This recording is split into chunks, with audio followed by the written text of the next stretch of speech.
ও কাকু কাকু ভিক্ষা দেন তো।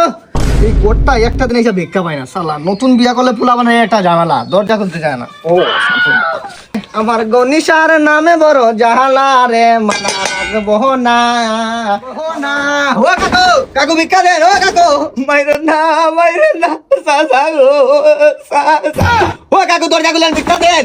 সালা নতুন বিয়া করলে পোলা বান দরজা খুলতে চায় না, এটা তো স্বাভাবিক। ও কাকু এই সইস্যু তো আগা মাথা বাঙ্গারি চুরা বিক্রি।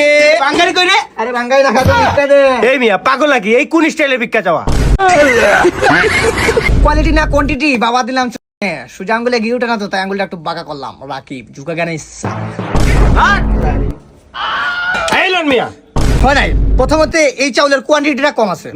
মানে আপনি তো ইংলিশ বুঝবেন না, বাংলায় বুঝবে বলে এই চাউলের পরিমাণটা কম। 2 নম্বরে এই চাউলে কিন্তু ফাইবার নাই। 3 নম্বরে ডোপামিন তো নাই। আর এটা কি চাউল? সরকারি চাউল মনে হইতেছে। আসলে বাসমতি চাউল ছাড়া ভিক্ষা নেই না। সরি বলে দুঃখিত বলবেন না।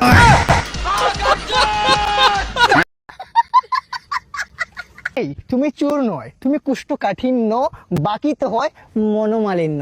কবি রবীন্দ্রনাথ।